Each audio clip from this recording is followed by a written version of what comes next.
détour par la politique. Je vais faire un détour par la politique.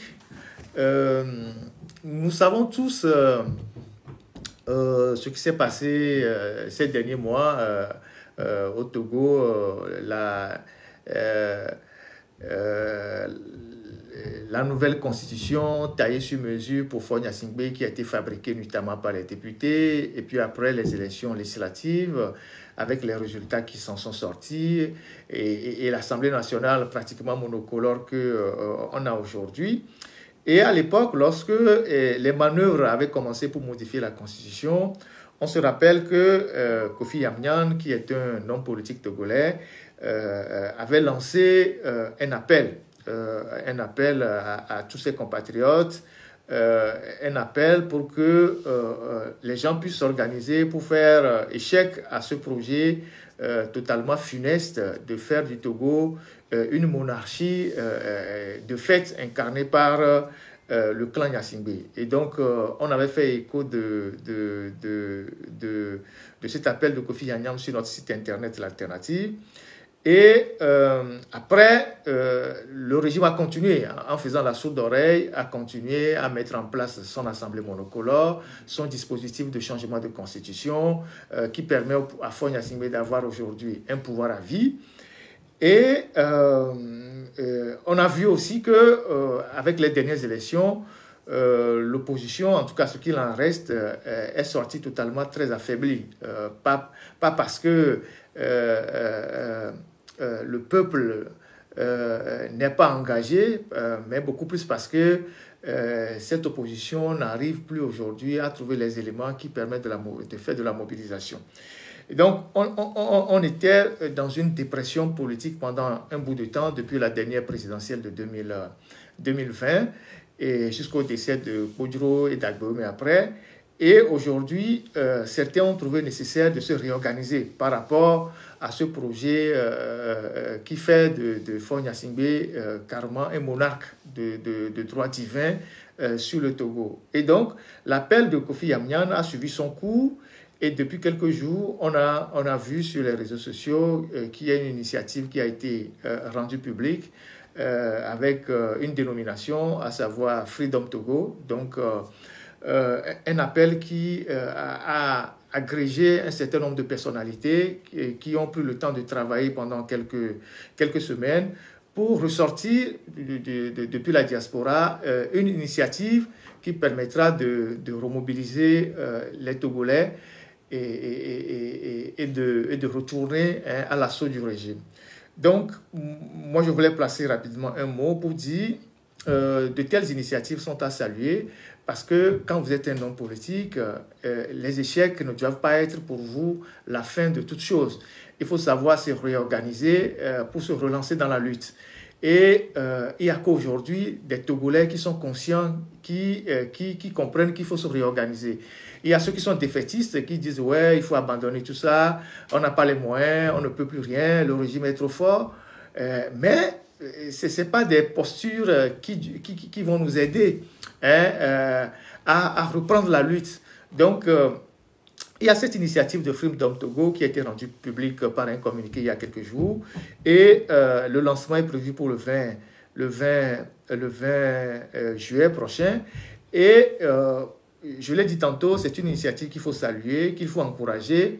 Et le plus grand cadeau que M. Faure Gnassingbé a eu à faire aujourd'hui aux forces démocratiques qui sont en train de combattre son régime, c'est d'avoir supprimé l'élection présidentielle.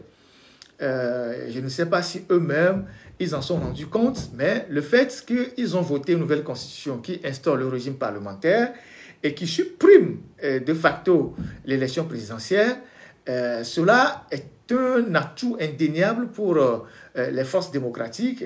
Quand je parle des forces démocratiques, c'est l'ensemble de toutes les forces qui s'organisent pour le départ de ce régime. Donc, pas forcément des termes d'opposants, mais tous ceux qui se disent « mais c'est notre pays, on ne peut pas le laisser dans les mains de quelques individus ». Et donc, c'est un cadeau de telle sorte que pendant 34 ans de lutte démocratique, les ambitions des leaders, qu'elles soient légitimes ou non, ont été les éléments majeurs qui ont fragilisé l'opposition. Et c'est sur ces ambitions des leaders que le régime a joué pour fragiliser pendant longtemps l'opposition. Ils ont opposé les uns aux autres se sont opposés eux-mêmes, donc ils se sont neutralisés au sein de l'opposition. Aujourd'hui, il n'y a plus d'élection présidentielle. C'est vrai qu'il y a encore 6 mois, il y avait quelques leaders qui se préparaient pour la prochaine présidentielle de 2025. Aujourd'hui, il n'y a plus d'élection présidentielle. Il n'y a plus véritablement d'enjeu. Sinon, le seul enjeu, c'est de s'organiser pour faire tomber le régime ou pour se défaire de cette dictature-là. Et donc, c'est une opportunité que les gens doivent saisir au-delà de leur clan, au-delà de leur chapelle politique, au-delà des ethnies et de tout ce que nous sommes. C'est le moment de saisir cette occasion pour s'organiser, pour dégager le régime. Parce qu'il n'y a plus de rivalité. Il n'y a plus quelqu'un qui va dire, bon, je ne vais pas être dans cette organisation parce que j'ai des ambitions, ou bien Kodjo est mon rival, Kossi est mon rival, et tout ça. Non. Aujourd'hui, le seul objectif aujourd'hui qui importe, c'est comment se défaire de la dictature. Et pour se défaire de la dictature, il faut se réorganiser. Et pour se réorganiser, il faut que les uns et les autres comprennent que les initiatives isolées, les méthodes éculées qu'on a toujours utilisées ne vont pas nous permettre d'arriver au bout de ce système. Donc, cette initiative qui est à saluer, qui est encouragée, doit être une initiative inclusive, rassembler le plus grand nombre de personnes et se réorganiser pour se déporter sur le terrain. C'est important parce qu'on entend les gens dire « Ah oui, ce sont les gens de la diaspora, ils ne sont pas sur le terrain, ils ne peuvent pas faire grand-chose, c'est les gens du terrain qui ont tout. » Moi-même, j'étais sur le terrain avant de partir. Aujourd'hui, je peux estimer en toute modestie que ce que je fais de l'extérieur a plus d'impact même que quand j'étais sur le terrain. Parce que quand j'étais sur le terrain, le danger était permanent. Ce n'est pas que le danger n'est pas ici, là où je suis, mais le danger était permanent sur le terrain. Et donc, il fallait faire attention à ce qu'on dit et ce qu'on fait parfois. Mais ici, la parole est plus ou moins libérée et avec les réseaux sociaux, on peut facilement s'adresser au pays et avoir de l'impact. Et donc, les gens m'ont dit, oui, bon, ceux qui s'organisent sont dans la diaspora, qu'est-ce qu'ils peuvent faire? Mais ils peuvent faire beaucoup de choses. Ils peuvent faire beaucoup de choses. L'organisation qu'ils sont en train de refaire dans la diaspora, ils vont le déporter au pays. Donc, il y a toute une continuité, une symbiose qu'il faut avoir avec les forces qui sont au pays pour pouvoir avancer. Et je voudrais rappeler à ceux qui parfois perdent la culture politique que les plus grands leaders qui se sont imposés dans leur pays ont toujours agi de l'extérieur.